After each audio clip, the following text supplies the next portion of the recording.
Foli ni waleɲuman dɔn an b'o ta k'o ɲɛsin aw bɛɛ lajɛlen ma nin waati n'aw fɛn fɛn bɛ ka an lajɛ Mali kɔnɔ Mali kɔ kan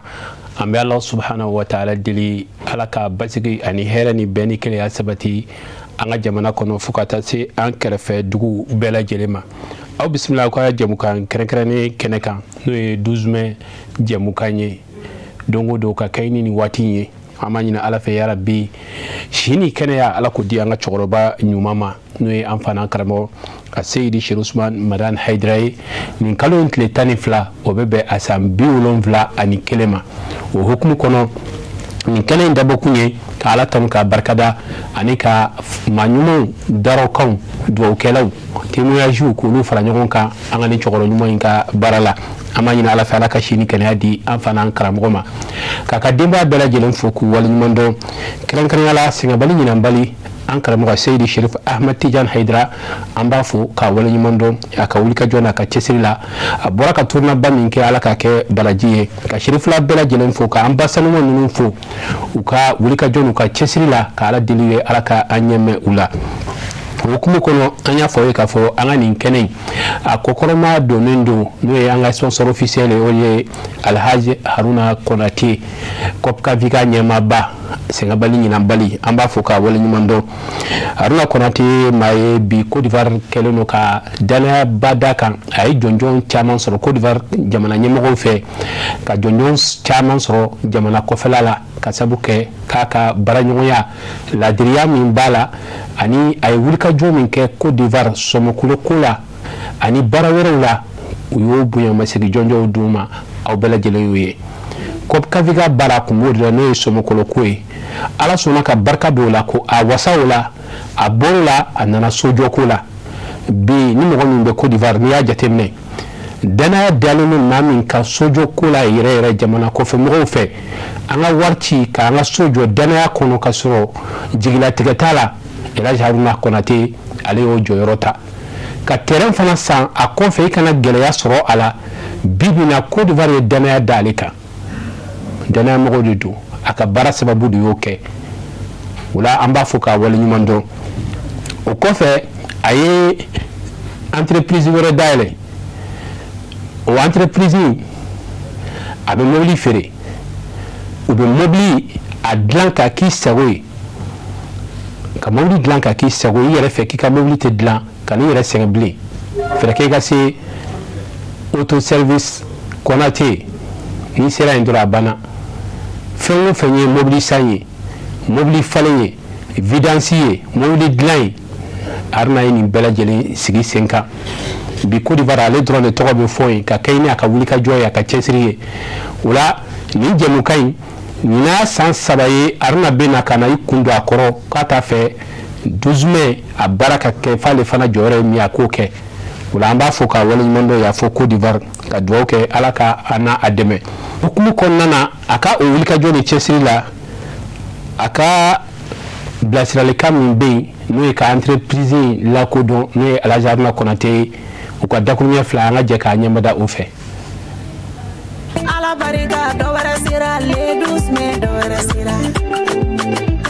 Nous intervenons dans le BTP, le lotissement, la vente de terrains sécurisés et l'électrification rurale, avec pour mission de proposer des solutions fiables et durables. SCI Konate, votre partenaire de confiance pour construire et investir en toute sécurité. Nous sommes spécialisés dans la vente, la modification et la location des véhicules de qualité, avec un service axé sur la fiabilité et la satisfaction client. Konate Auto Service, la qualité et la confiance au service de votre mobilité. Vous cherchez un partenaire automobile fiable? Alors, bienvenue chez Konate Auto Service. Nous proposons des véhicules neufs et d'occasion, sélectionnés avec exigence. Des modifications sur mesure pour adapter votre voiture à vos besoins. Et un système de localisation en temps réel pour plus de sécurité et de contrôle. Avec notre expérience, vous bénéficiez également d'un entretien et de préparation de qualité. Nous sommes disponibles partout en Côte d'Ivoire pour vous servir où que vous soyez. Contactez-nous dès maintenant. Plus 225 07 07 99 97 24. ou bien le 07 07 79 30 12. Nous vous offrons confiance, performance et tranquillité. Konaté Autoservice, votre partenaire automobile de confiance. Ciao,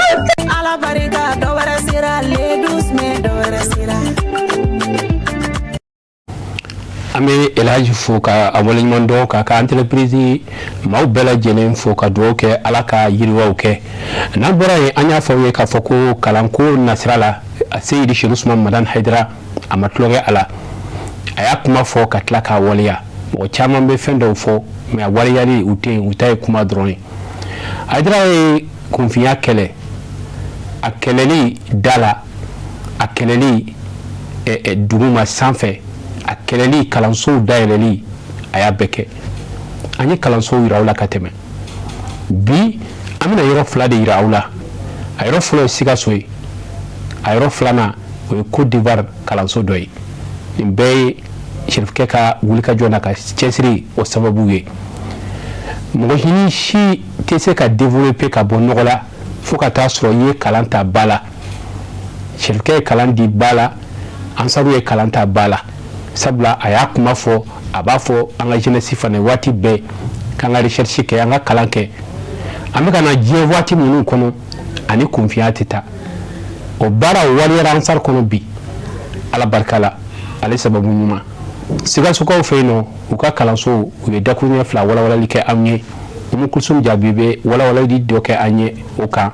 an ka jɛ k'a ɲɛmada o fɛ. Amadou manton min yamaruyala ni kalan kɛli ye o kama kalan man ka kɛ bolo kɔfɛtɔ fɛn ye anw bolola la sabula kalan jɔda ka bon adamadennin ka ɲɛnamaya kɔnɔna na ka da o de kan alisilamɛya dɛmɛtɔn Ansaru a bolofaraba min bɛ kɛnɛdugu faaba la Sikaso u fɛnɛ ma to kɔ u ye wulikajɔ ani cɛsiri caman kɛ mɔgɔ sɔn ka kalankow bila sen kan u fɛnɛ bɛ se k'u jɔda fa kunfiya kɛlɛli la ka bɔ an ka jamana in kɔnɔ ni ka baarantanya fɛnɛ kɛlɛ i n'a fɔ an fa ani an karamɔgɔ Seydi Cheikh Ousmane Madan Haidara ale bi an bilasira ni a ye cogo min na ɲɔgɔn dɛmɛ ɲɔgɔn kanu kalanyɔrɔ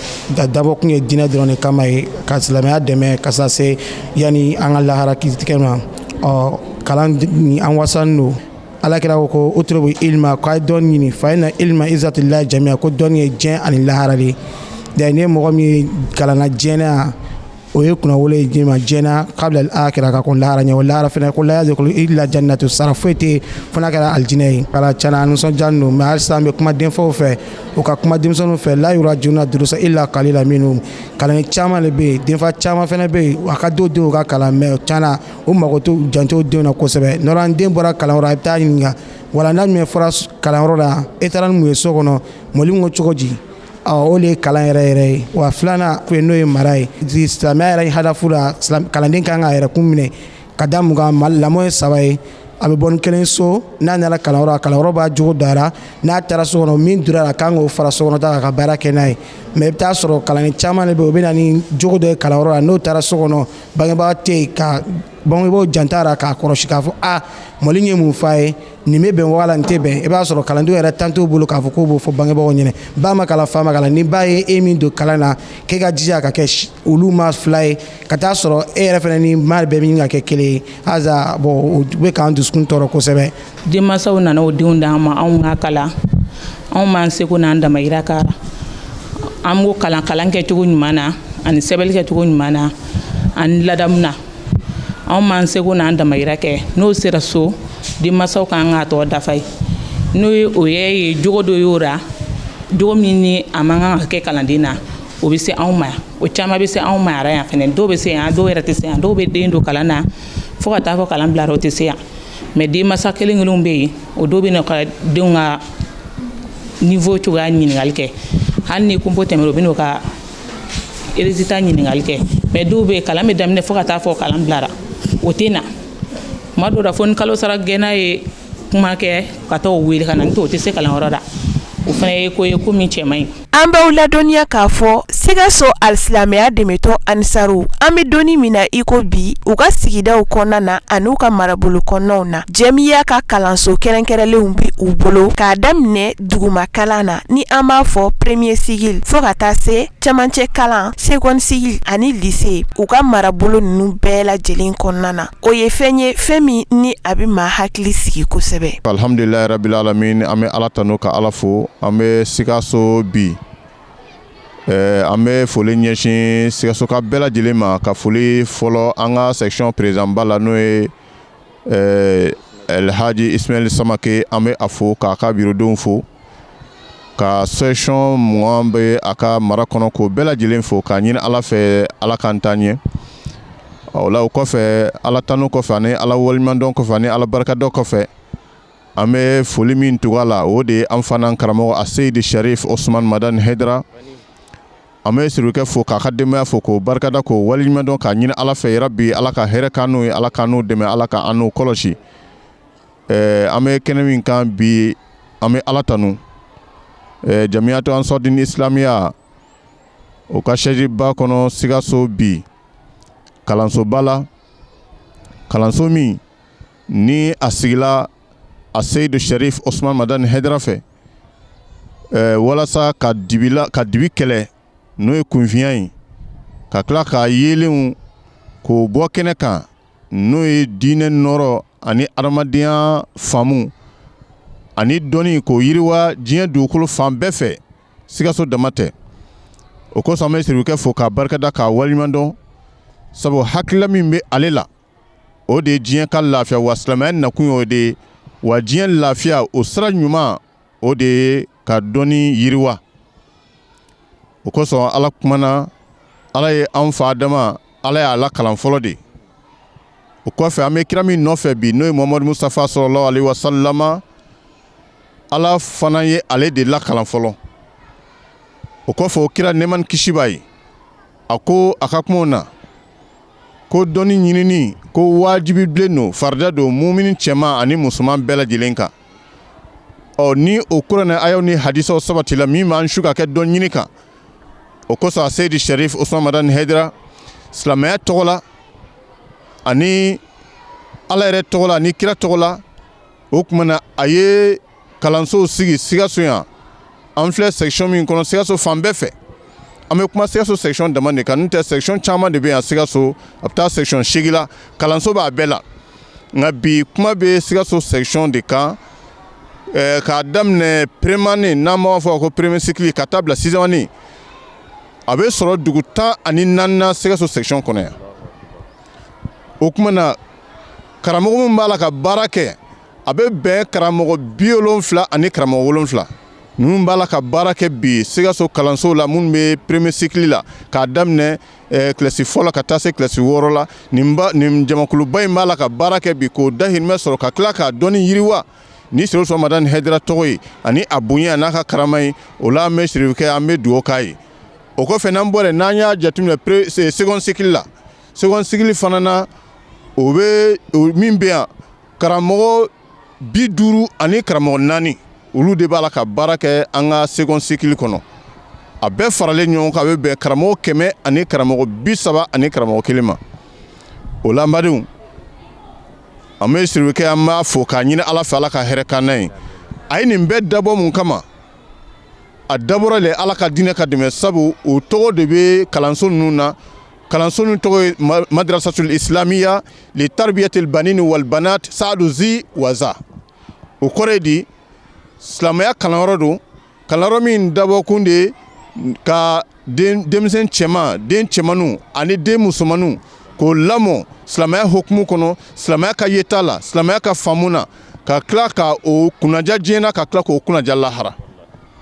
o la sirikɛ y'a dabɔ nin de kama wa nin baara de b'a la ka kɛ o la an bɛ dugawu k'a ye ka tila ka dugawu ɲini a fɛ a ka dugawu k'an ye a ka denbaya ka dugawu k'an ye an mako b'o ka dugawu la pour que baara ninnu a ka se ka sankɔrɔta sɔrɔ pour que baara ninnu a dabɔra min kama a ka se ka k'o ye o la an bɛ bɛɛ lajɛlen fo k'a ɲini Ala fɛ Ala ka hɛrɛ k'an n'a ye o la an bɛ le 2 mai na 2026 o la n'an y'a jateminɛ ni nin mai kalo in sera an bɛɛ hakili bɛ jɔ fɛn min na o de ye sirikɛ ka bangeli ye o la an b'a ɲini Ala fɛ yarabi Ala ka sini kɛnɛ d'an ma ala k'an n'a dɛmɛ, ala k'an n'a kɔlɔsi, a ka denbaya ni an taw yarabi ala k'an bɛɛ lajɛlen kɔlɔsi, ala ka hɛrɛ k'an bɛɛ lajɛlen, ka san caman jira an na, ka san caman jira an na. Ni sirikɛ ka hakilila faamuna diɲɛ bɛ lafiya wallahi. N'a ka hakilila faamuna, n'a ka yeta fan yira mɔgɔw fɛ, wallahi diɲɛ bɛ gɛlɛya min kɔnɔ a bɛ bɔ a kɔnɔ. Sabu gɛlɛya o gɛlɛya bɛ se ka c'est-à-dire fɛn o fɛn bɛ se ka gɛlɛya ban diɲɛ kɔnɔ, o de ye ala ye min fɔ, kira ye min fɔ, wa sirikɛ y'o sɛgɛrɛ o de kan, a ma foyi fara ka ma foyi bɔ a la. O la an b'a fɔ k'a barikada, k'a ka denbaya fo, ka an ɲɛ jɔyɔrɔ Chama Tijani Hayidara a n'a badenw, a cɛman fara musoman kan, vraiment an tɛ ɲinɛ o kɔ, an b'o fo k'o barikada. Tarbiyatul banin wal banat saduzi waza kɛra yelen ye diɲɛ fantan ani naani bɛɛ lajɛlen fɛ. Awɔ, an fa ani an karamɔgɔ a Seyid Sherif Usmani Madani Hayidara siga t'a la, ale n'a ka kalandenw olu ye yelen de ye diɲɛ fantan ani naani bɛɛ lajɛlen fɛ. I n'a fɔ an bɔra ka Sikaso ta ye cogo min na, wa Sikaso dɔrɔn tɛ dɛ, Jamiyatu Ansardinil Islami tɔndenw bɛ diɲɛ yɔrɔ o yɔrɔ la, u ka kalanso kɛrɛnkɛrɛnlenw b' u bolo. Mun kosɔn u yɛrɛ fɛnɛ bɛ se k'u jɔda fa kunfinya kɛlɛli la ka bɔ jamana in kɔnɔna na, barantanya kɛlɛli la, i n'a fɔ an fa ani an karamɔgɔ a Seyid Sherif Usmani Madani Hayidara ale b'a laɲini cogo min na. An bɛ ala de deli sija ni kɛnɛya, ala k'o di ni cɛkɔrɔba ɲuman in ma.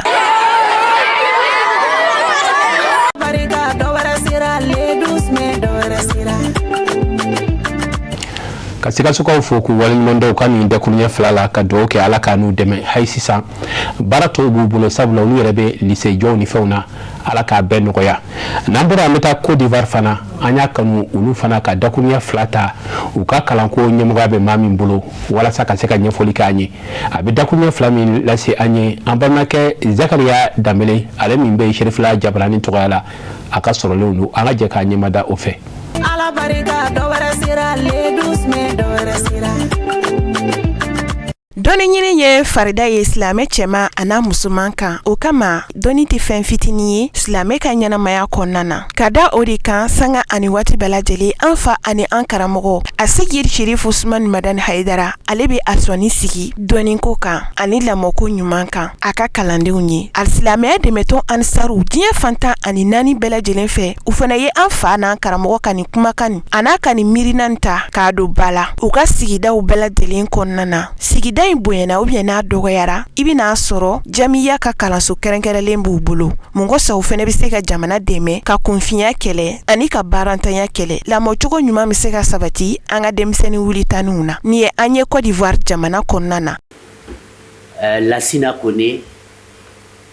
membre de l'ADNCI, bureau national kɔnɔ, je suis chargé de la formation. Mais kɛrɛnkɛrɛnyana fɛn min ye tɔn ka kalanko ye, kalanyɔrɔw ka jɛkuluba ni an ko ma ko DEC Sherifula, ala sɔnna an balimaw ka n kɛ u ɲɛmɔgɔ ye ka bila u ɲɛ an ka se k'o baara kɛ ɲɔgɔn fɛ. Bon, an da ka dɔgɔ o fɔli la, an tɛ se k'a bɛɛ fɔ, mais anw minnu ni ala ye anw gɛrɛsɛgɛ denmisɛn kalan na, karamɔgɔ ye min ɲɛ anw ye, an bɛna o dɔɔni fɔ, surtout anw Côte d'Ivoire Ansaru kalanko sira kan, karamɔgɔ ye min ɲɛ anw ye, an bɛna dɔɔni fɔ o la. Komi Ansaru bɛɛ b'a kalama, karamɔgɔ y'a ka laseliw kɛ, nka a ye baara fɔlɔ min bila an senkɔrɔ, an k'an jija o ma kosɛbɛ, o de ye kalan ye. O de la hali n'i tagala an ka togodaw la, i bɛ taa sɔrɔ an karamɔgɔlakaw o kɛlen bɛ ka denmisɛnw jɛrɛ, u bɛ kalan kɛ, u bɛ diinɛ lase u ma. Musow fana bɛ kalan, cɛw bɛ kalan. An tol'o kɔnɔna de la fo ka na kalansow lɔ ka na kɛ ekɔlisow ye. Maa bɛ se k'a fɔ an bɛ donni min na i ko bi Sherifula kalansow bɛ sɔrɔ Côte d'Ivoire a n'a marabolo bɛɛ lajɛlen fɛ. Jamiyatu Ansardinil Islami tɔndenw u ka kalanso kɛrɛnkɛrɛnlenw a Seyid Sherif Usmani Madani Hayidara tɔgɔ la, a yɛrɛ ka hakilinaw bɛ kalanso minnu kɔnɔna na. O la Côte d'Ivoire yan kalanso ninnu dɔ la ka caya, dɔw kɛla kalanso babaw ye, nka problème tun ye min ye kalanso ninnu tun tɛ ɲɔgɔn kalama. An ye kalanw bɛɛ kɛ kelen ye ka bɛn kalan modèle kelen kan, donc o la an ye direction ni yɛrɛ tɔgɔ la ko direction la DEC Chérif la direction des écoles professionnelles Chérif la o tɔgɔ ni yɛrɛ le nana ta sisan k'a da an ka kalanyɔrɔ bɛɛ la an ye kalanyɔrɔ tɔn ye kalanyɔrɔ minnu lɔ an ye tɔgɔ nin da a bɛɛ la fo ka n'a kɛ an terilaka minnu farala an ka baara la olu fana nana ɲɛbɔ tɔgɔ in fɛ k'a da u yɛrɛ ka kalanyɔrɔw la direction régionale 41 o de bɛ Côte d'Ivoire kɔnɔ éducation nationale ka sira kan DEC Chérif la ka kalanyɔrɔ bɛ 39 de kɔnɔ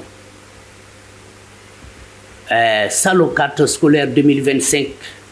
kalanyɔrɔ min ni an ye olu recensé o bɛnna kalanyɔrɔ 384 tɔn ka kalanyɔrɔ tiɲɛ la 212 an terilakaw ya kalanyɔrɔ n'an ko olu ma ko Ezia olu tun ye 172 a kalanden bɛɛ farani ɲɔgɔn kan 64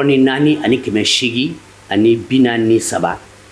musodenw tun ye 31 ani 491 bon ɲɛtaga caman de sɔrɔla parce que an y'a kalanyɔrɔ caman reconnu la gouvernement fɛ an n'u bɛ baara la ɲɔgɔn fɛ et surtout an dɔrɔn tɛ fêtière ye fêtière wɛrɛw bɛ yen groupe wɛrɛw bɛ yen silamɛya sira kan OIC bɛ yen LESIM bɛ yen ICRA bɛ yen INE bɛ yen ICMA bɛ yen ninnu bɛɛ ni an farala ɲɔgɔn kan ka groupe ba kelen sigi bon donc an bɛ nin fɔ k'a fɔ dɔrɔn ko n'i y'a ye ɲɛtaga sɔrɔla a sɔrɔla vraiment karamɔgɔ ka ladiliw fɛ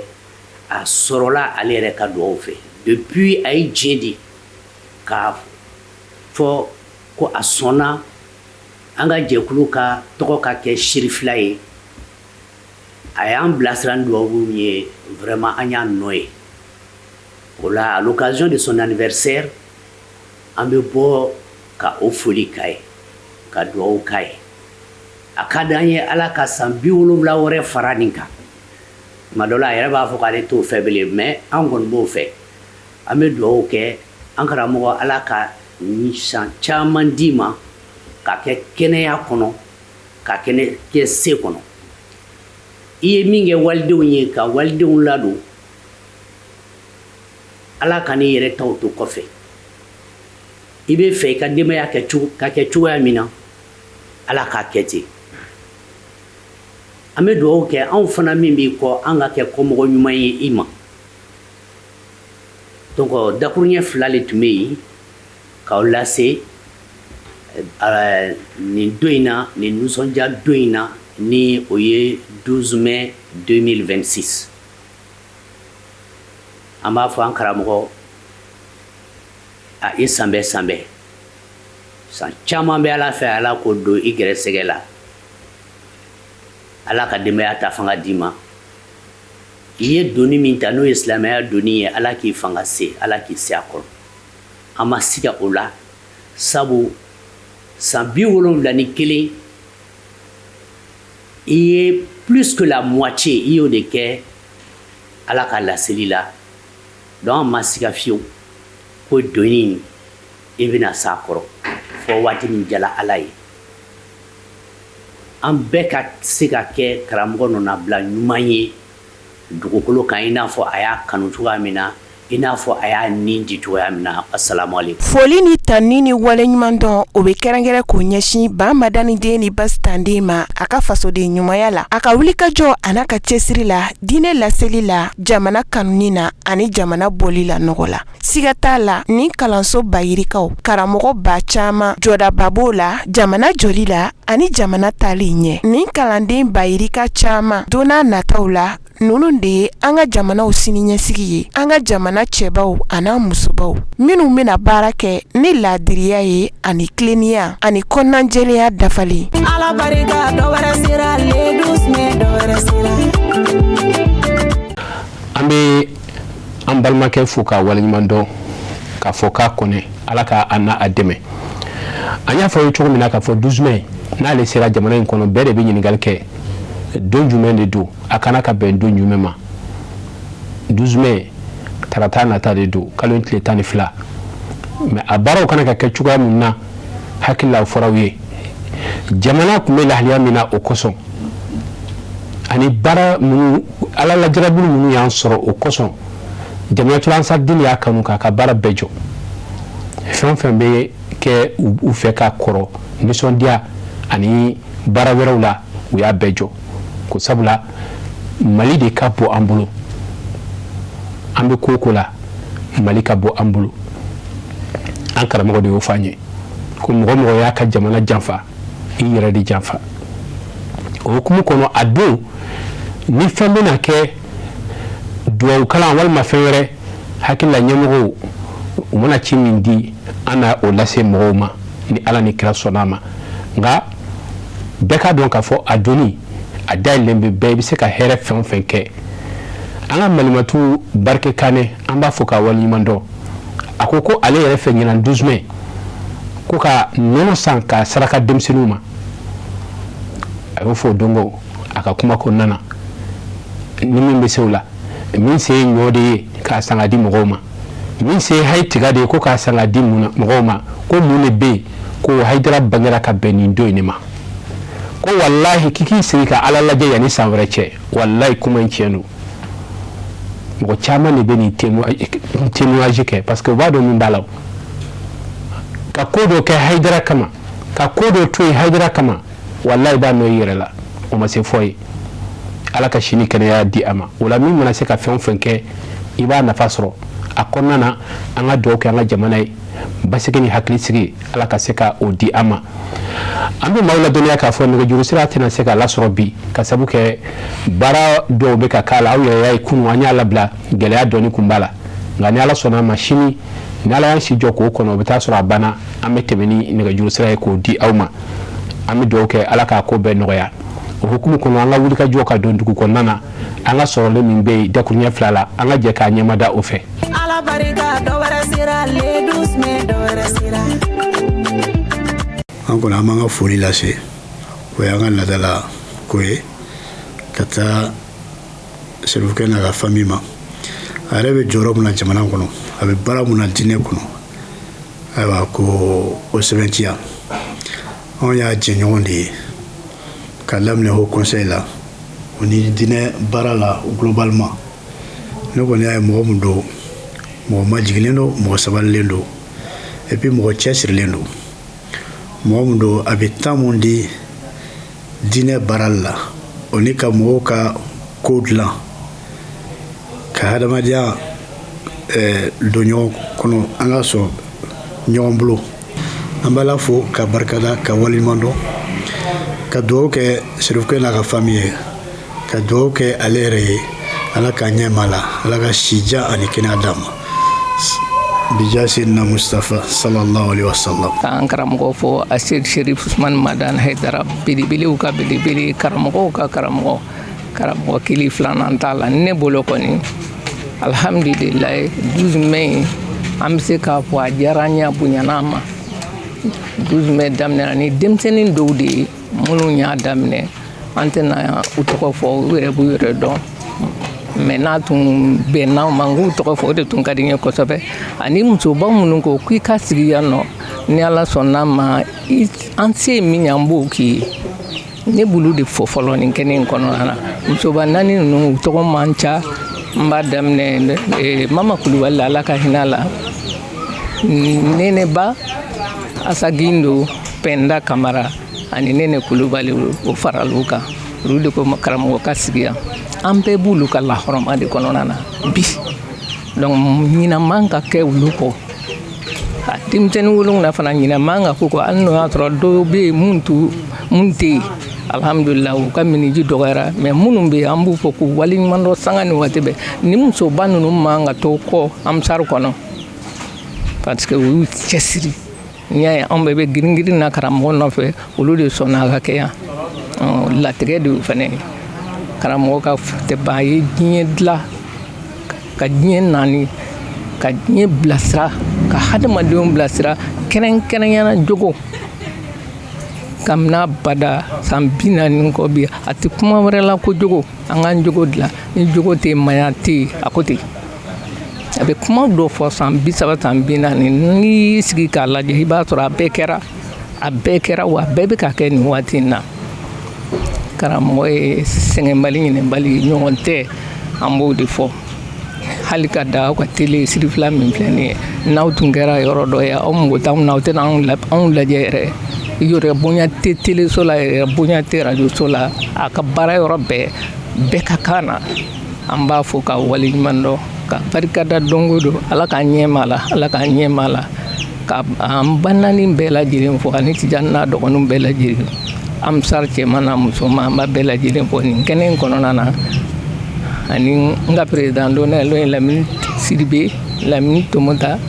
an b'u fo an bɛ ala deli Tijani kɛnɛya ala ka san 150 d'a ma ala ko k'an ka caman fɔ a b'a bɛrɛbɛn k'a d'a ma ala ka san 150 d'an karamɔgɔ ma ala ka Tijani kɛnɛya d'a ma ka labanko ɲuman d'a ma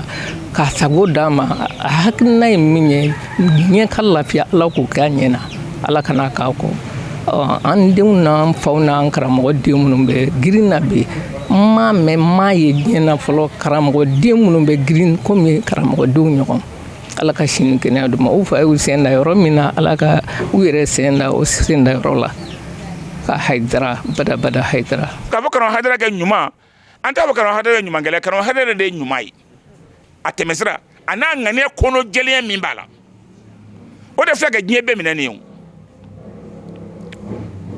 kana denw da an mɔ fana den minnu bɛ k'u sen da sen nɔ na kabi denw ma se u taa yɔrɔ la karamɔgɔ Haidara ka jama bɛ bɔ k'u kunbɛn an b'a fɔ ala ni ce ne yɛrɛ b'a fɔ ala ni ce parce que ne ye bamanankan mɛnna ne ye fila nka ne ye bamanankan mɛnna ye ni karamɔgɔ Haidara tuma na n tɛ ɲininkali kɛ a ko cogo di maa tɛ nafa sɔrɔ karamɔgɔ Haidara la min tɛ karamɔgɔ bamanankan mɛn dɛ k'a fɔ mɔgɔw de k'a traduit ye kumakan wɛrɛ la a dɔ bɛ jɛ mais i ka kɛ bamanankan fɛn minɛ i ka kɛ kokɔrɔ dɔnna ye kalanbaa tɛmɛn'o de b'i ye kalanbaa ye tile de ye kalanbaa ye nɔɔrɔ de ye kalanbaa ɲɛnama mais anw ka kalanbaaw ye pɔsɔn ni dibi de ye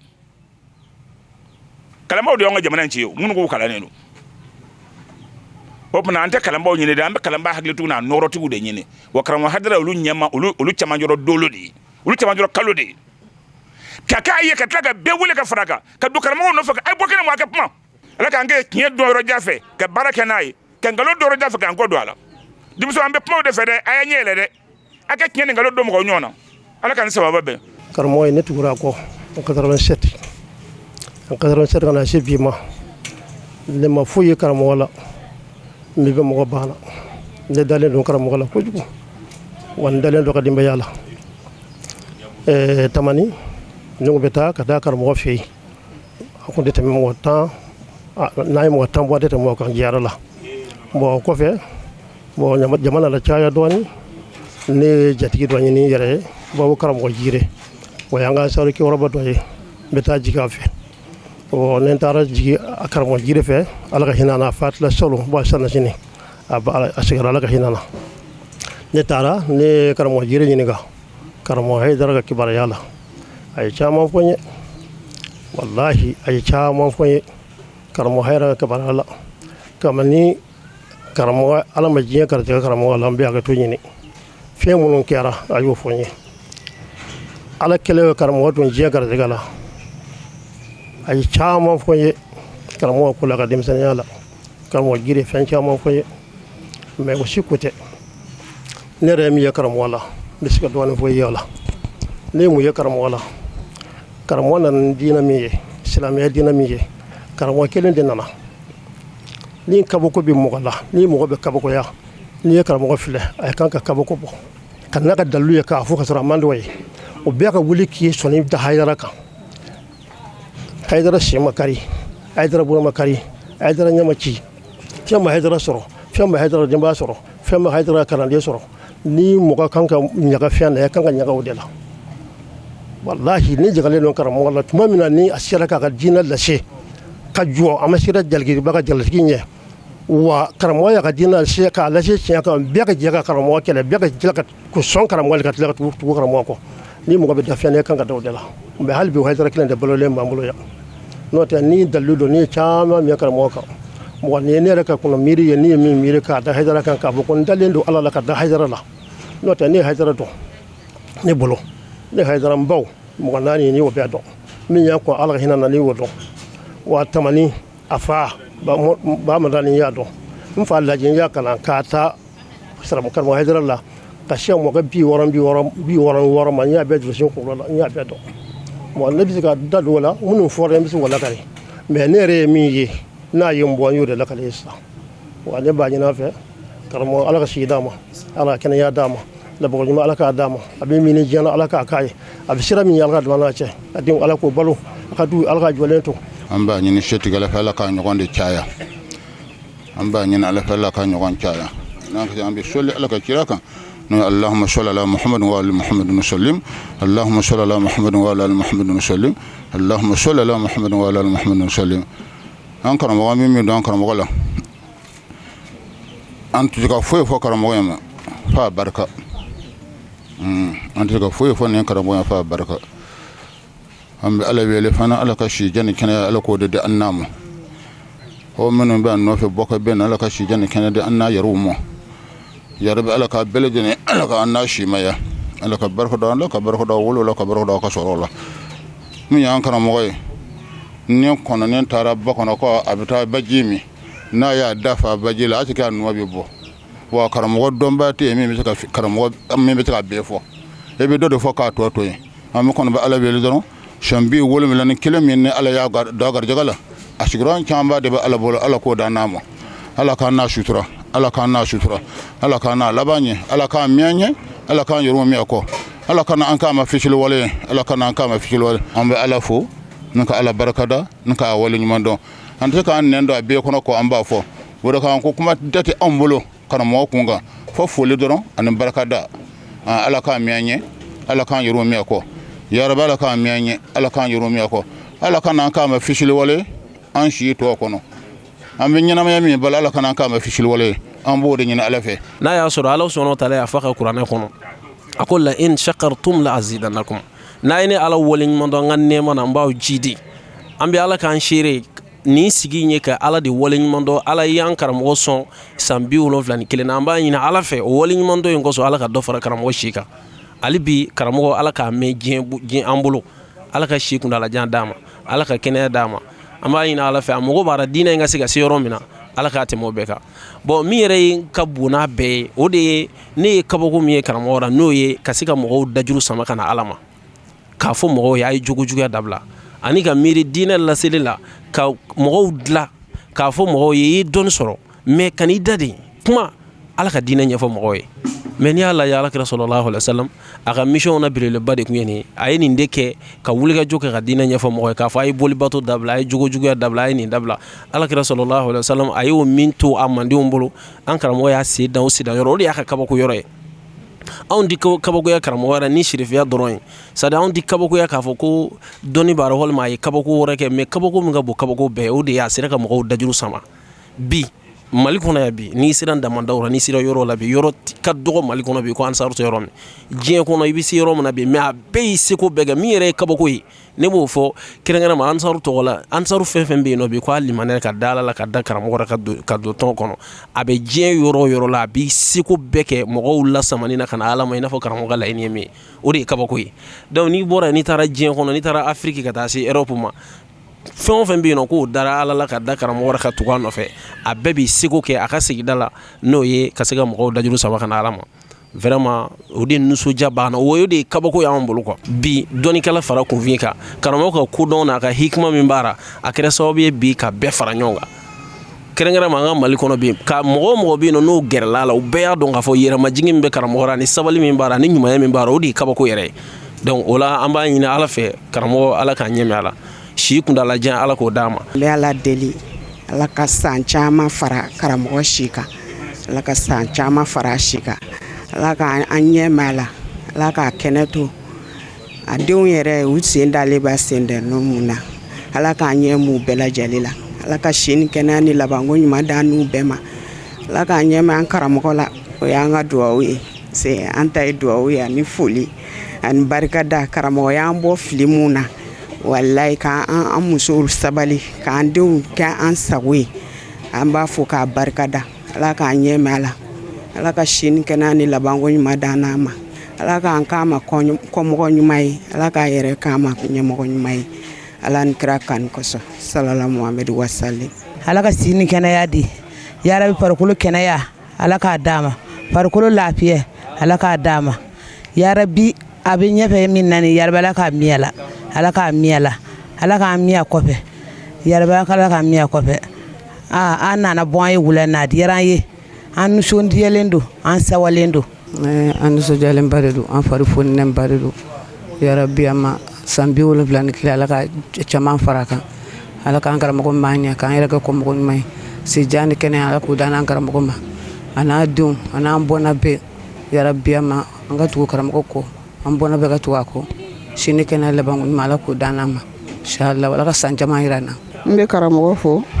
a n'a ka denbaya si ni kɛnɛya ani labanko ɲuman ala k'a da n'anw ma ala k'u mɛn ɲɛ k'an yɛrɛ kɛ kɔma ɲuman ye karamɔgɔ a bɛ min kanu a yɛrɛ ye ani silamɛw ye ani jamana ye ya rabi ala k'o de la sabati si ni kɛnɛya d'an ma an bɛ na a b'a ka bɛɛ fo dusumɛ caman b'a laburu ala k'o jira an kɛnɛ na an bɛ karamɔgɔ fo a n'a ka denbaya si diya ni kɛnɛya labanko ɲuman ala k'o da n'an ma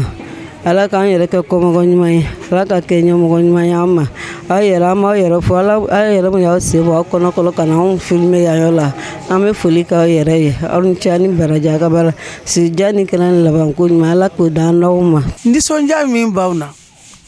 a tɛ se ka fɔ k'a dan a s'a dan na parce que an karamɔgɔ a kɛra an ma sababu ɲuman ye an karamɔgɔ a kɛra an k'an denw dɔn a kɛra an k'an cɛw minɛ cogo dɔn a kɛra an ka sigiɲɔgɔnw minɛ cogo dɔn a kɛra an ka saliji farida dɔn parce que sani karamɔgɔ ka na a b'aw ɲɛnɛ ko n'i sen fila n'i bolo fila k'o dɔrɔn k'i bɛ se ka sali ja sali t'o ye sali ye sanuya ye karamɔgɔ n'ale ye sanuya yira anw na ka jigitugu yira an na ka sinjitugu yira an na ka balimaya yira anw na k'a fɔ an kana ɲɔgɔn tɔɲɔ ka se t'u ye ni mɔgɔ ɲɔgɔn tɔɲɔ ka se t'u ye dɔrɔn i tɛ sa ni ala m'i ta tiɲɛ o yɛrɛ dɔrɔn o b'anw bɔ karamɔgɔ ko la karamɔgɔ sara t'anw bolo a sara bɛ ala de bolo setigi ala wahidu o b'a bɔ ko ni karamɔgɔ kɛra fɛn bɛɛ ye anw tɛ se ka karamɔgɔ fo ka s'a dan na karamɔgɔ ɲan'anw ma a ɲana an balimaw ma n'i ko karamɔgɔ ma ɲɛ i ma karamɔgɔ ɲan'i ma k'a sigilen to a ka so kɔnɔ dɛ parce que i muso tun b'i tɔɲɔ i ka so kɔnɔ i b'i si ɲɛni i muso bolo karamɔgɔ kumakan fɛ i muso y'o dabila i den tun bɛ dulɔ min o bɛ dɔrɔgu ta karamɔgɔ kumakan fɛ i den ye dulɔ min dabila ka dɔrɔgu ta dabila i cɛ tun golonnen don i ko katisira karamɔgɔ ka kumakan fɛ i cɛ tilenna donc karamɔgɔ ɲan'aw ma an tɛ karamɔgɔ ɲɔgɔn sɔrɔ ne y'o de fɔ n ka kuma bɛɛ la n ko ni anw jogo man ɲi anw b'an disi gosi na an karamɔgɔ ye cɛ min ni cɛ man kan cɛ min y'i to a ka du kɔnɔ ka mɔgɔ wɛrɛ ka du dilan k'i to a ka jamana kɔnɔ ka mɔgɔ wɛrɛ ka jamana dilan k'i to a ka sigida la ka sigida wɛrɛ dilan ka cɛw kɛ ladiri ye ka musow kulu cɛw ye ka denw kɛ dubaden ye n'o o ka bangeli sera tiɲɛ yɛrɛ la a ka kan ka dɔ diɲɛ bɛɛ fɛ ko le dusumɛ serifu bangena aha serifu bangena le dusumɛ serifu bangena aha bani bangena haidara ala barika dɔ wɛrɛ sera le dusumɛ dɔ wɛrɛ sera ka bɛɛ fo ka bɛɛ waleɲuman dɔn ka ni nisɔndiya ka ni nin dakuruɲɛ fila de la haidara ko tɛ se ka fɔ ka ban parce que ani mɔgɔ tɛ kelen ye ni haidara ka baara o baara ta i b'a fɔ ko o baara de fanga ka bon ni dɔn ye k'a daminɛ san kɔnɔ a bɛ taa ni maa min ye hiji k'u ɲɛ da alakira ka kaburu kan fi sabilillah mɔgɔ t'a da dɔn n y'a f'i ye n ko da min dɔnnen don an bɛ donniw na ko bi o ye maa 1000 ani dɔɔni de o maa 1000 dɔɔni ala barika la an tɔgɔ b'o la sherifila an bɛ ala tanu k'a barikada ni haidara barika ye anw ka mɔgɔ caman ye alikaba ye hali ɲinan kɔnfa an ka mɔgɔ 2 b'a la ni haidara sababu ye n'o ye kafunɛ bacili ani fuseni keyita ye an bɛ ala deli ala ka segin n'o ɲuman ye mais jɔn sababu haidara o n'a ɲɔgɔnna yɔrɔ wɛrɛw dugu wɛrɛw kabila wɛrɛw du wɛrɛw minnu taara ɲina haidara tɔgɔ la a ka ca dɛ haydra mo boro min dingina ba yirga uditu sungolo kono amadugo anya be irawla abbe fora awye akene ay sunnin tike mo ta dado sungolo kono ay nyuma yamin ke honina nima faratika lakali wallahi billahi ibe do fara do ka hashidiyaka tellement que chogorobay alaye ada aseko tekwa benye jore aledi wa ale seko na dunwa be ka ke bey wala idra vajimo ngone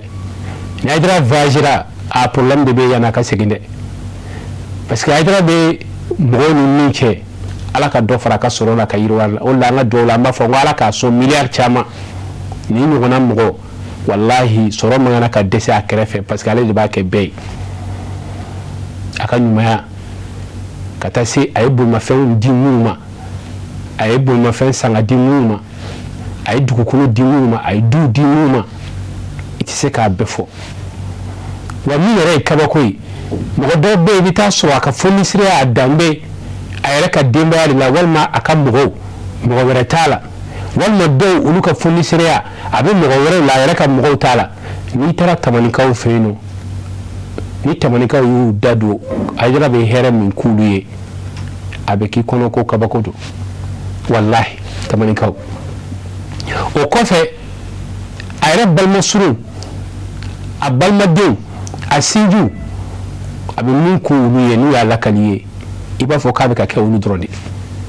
o kofe ka kla ka yi ajenjo karamro abaraka nyo abi min ke uluye kabakodo haydara baraka nyon do be ulu den ko ulu be nyena to ke fuku sa ulu te haydara sarasro parce que ulu fa banane haydara de wulila ki den ka million mugan ka jate ka di ko ay taw fa furake bi mali kono mo be se ko ke karamola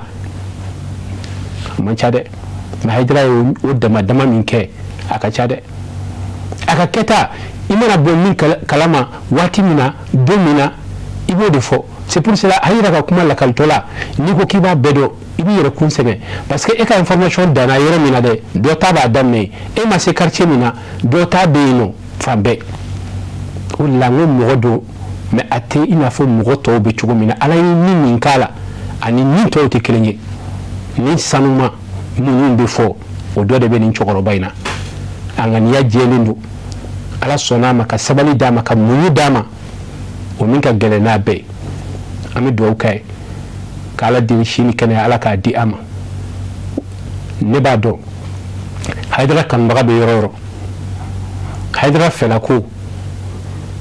ubodo min mandaye ubodo wala am beba do bi ni hanu be chogoro bay na bi o de jamana yi wala mun ya kan baga ya be de be fara nyon kan ka fara ɲɔgɔn kan ka jamana in jɔ ka fara ɲɔgɔn kan ka duwawu kɛ jamana in ye ka fara ɲɔgɔn kan ka jamana in ka armée dɛmɛ min b'a to Mali ka se ka jɔ Mali ka se ka wasa an b'a ɲini ala fɛ ala k'o kɛli nɔgɔya an ye ka foli lase an ka fintigilakaw ma